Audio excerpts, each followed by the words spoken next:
Welcome back to Stoicism Insights, your guide to unlocking the wisdom of the ancients for a modern world. I'm thrilled to have you join us once again as we embark on a journey of self-discovery and introspection. Today, we're diving deep into the heart of Stoic philosophy, exploring its timeless teachings on happiness and fulfillment. But before we unveil the secrets that lie within, let me tease you with a tantalizing question. What if I told you that true happiness isn't found in the pursuit of external goals or fleeting pleasures, but in the cultivation of inner virtues and resilience? Join me as we unravel the mysteries of Stoicism and discover the path to lasting contentment. No matter how much we pursue happiness, it always seems just out of reach. Imagine waking up every day feeling like something is missing, despite having everything you've ever wanted. This isn't just a modern dilemma, it's a puzzle that humans have been trying to solve for millennia. Today, we're diving deep into why the things we often chase, money, fame, adventure, might not be the keys to lasting happiness. Instead, we'll explore how ancient wisdom, particularly from Stoic philosophy, offers us timeless tools for finding true contentment in a world that constantly tries to sell us the next big thing. So, if you've ever felt that persistent itch that no amount of success or shopping sprees can scratch, you're in the right place to understand why, and more importantly, how to truly satisfy it. If you appreciate what we're doing here, a simple free favor I'll ask from you is to hit the subscribe button and don't skip any part of the video. Because if you're here seeking answers beyond the conventional, you're already an exception, and every moment of this journey counts. We often imagine happiness as a state of constant joy and satisfaction derived from achieving our goals or acquiring new possessions. Yet, how often have we reached that sought-after milestone only to find the satisfaction fleeting, quickly giving way to a new desire or a lingering sense of emptiness? This phenomenon isn't just a product of modern times, but has been observed and discussed by philosophers for centuries, particularly by the Stoics, who challenged our very notions of what brings true happiness. Take, for instance, the pursuit of career success, a common goal for many. We work tirelessly, often sacrificing time with family and personal health, driven by the promise of happiness through achievement and recognition.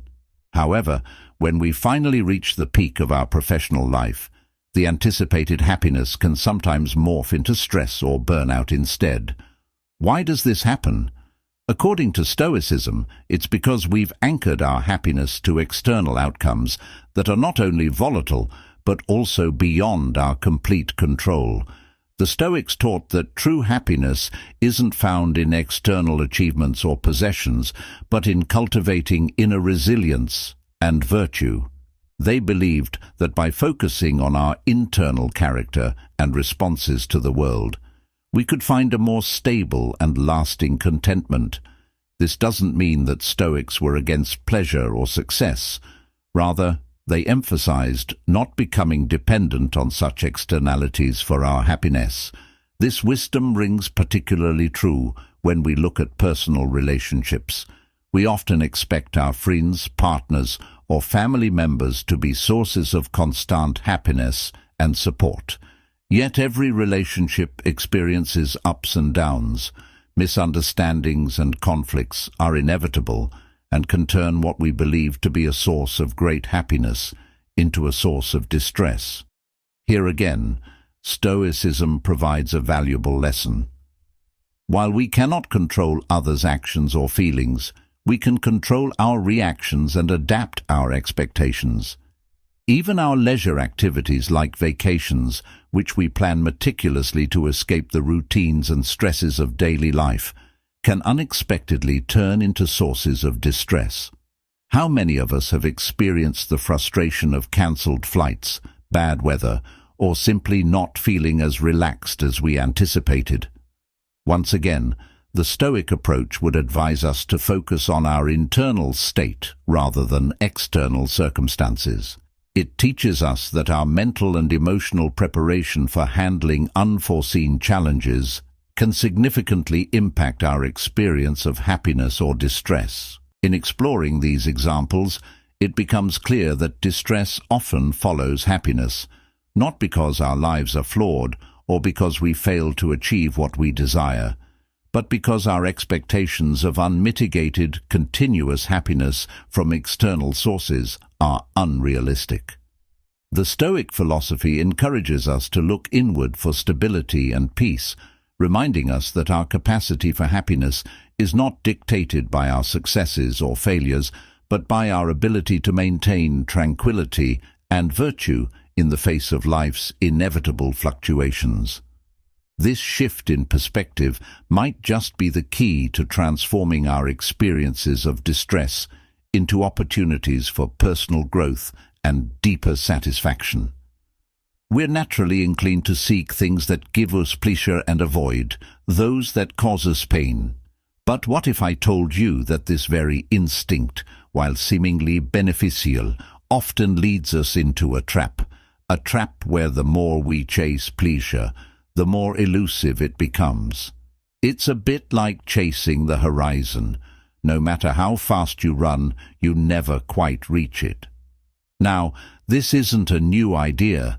Stoic philosophers from ancient times had a lot to say about this. They warned us about the dangers of placing our happiness in the hands of fleeting pleasures. According to Stoicism, true happiness doesn't come from external sources like wealth, success, or sensory indulgence. These things can be taken away, can't they? Instead, happiness comes from something much more stable and within your control, your own virtuous behavior and inner resilience. Stoic philosophers like Marcus Aurelius, Seneca, and Epictetus focused less on seeking pleasure and more on developing virtue and maintaining inner peace. They believed that by controlling our responses to the world around us, we could achieve true happiness. For instance, Marcus Aurelius wrote, "The happiness of your life depends upon the quality of your thoughts." This highlights the Stoic belief that our internal mindset, rather than external circumstances, governs our well-being. Imagine you're at a lavish buffet with every kind of food you love. The initial reaction is to indulge, right? But if we give in to every impulse to eat whatever we want, we soon face the consequences, discomfort and perhaps even health issues. The Stoics likened this to other pleasures in life.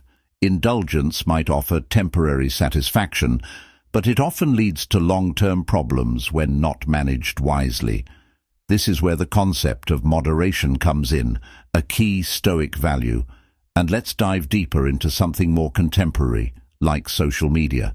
It's designed to be pleasurable, to give us quick hits of dopamine with likes, shares, and comments. But as many of us know, too much time on social media can turn into a source of anxiety and dissatisfaction. We start comparing ourselves to others, and what was once a source of pleasure becomes a source of stress again. The Stoics would point out that we've allowed external things, digital thumbs up and pixelated hearts, to dictate our well-being. Now, why is it important to recognize this trap? Because understanding it is the first step toward escaping it. Stoicism teaches us to develop self-awareness and control over our desires. By recognizing the fleeting nature of pleasure, we can start to detach our happiness from it. We can enjoy things, sure, but we do so without becoming dependent on them. We learn to find joy in the process and in the present moment rather than in the outcome.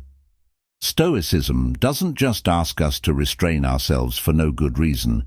It's about focusing our efforts on what truly enriches our lives, relationships, personal growth, and contributing to our community. These sources of satisfaction are not only more enduring, but are also largely within our control. They are less likely to lead us into the trap of always wanting more and never feeling fulfilled. It's crucial to be mindful of the trap of pleasure-seeking. It's about balancing our pursuit of pleasure with wisdom and moderation. By anchoring our lives in Stoic principles, we can navigate the sea of desires without getting lost in the pursuit of fleeting pleasures, and instead find a deeper, more meaningful kind of happiness. It's quite fascinating how often we believe that certain achievements or possessions will bring us lasting happiness. We think, if only I could have that new car, that job promotion, or that house, then I'd be truly happy. But how often does this turn out to be true? Time and again, we find that the happiness these things bring is fleeting, and soon we're setting our sights on the next big thing. This cycle of expectation and disappointment is a classic example of what's known in psychological terms as unreliable happiness. The concept of unreliable happiness isn't new. Stoic philosophers like Seneca and Epictetus have long cautioned against relying on external circumstances for our happiness. Seneca wrote, "If you seek tranquility, do less." Or more accurately, do what's essential, what the logos of a social being requires, and in the requisite way, which brings a double satisfaction, to do less, better. This insight is profound because it shifts the focus from the quantity of experiences or possessions to the quality of one's actions and their alignment with one's true nature. Epictetus emphasized the importance of focusing on what we can control and letting go of what we cannot. He famously said, "Men are disturbed not by things, but by the views which they take of them." This statement highlights the Stoic belief that our reactions to external events, rather than the events themselves, determine our happiness. This is crucial in understanding why happiness can be so unreliable when it's based on external conditions that are by nature subject to change and often beyond our control. This idea is echoed in modern psychological theories such as the hedonic treadmill theory, which suggests that people quickly return to a relatively stable level of happiness despite major life changes. Whether it's a promotion, a new purchase, or even a loss, our emotional state tends to normalize after the initial impact wears off. This resilience is a double-edged sword.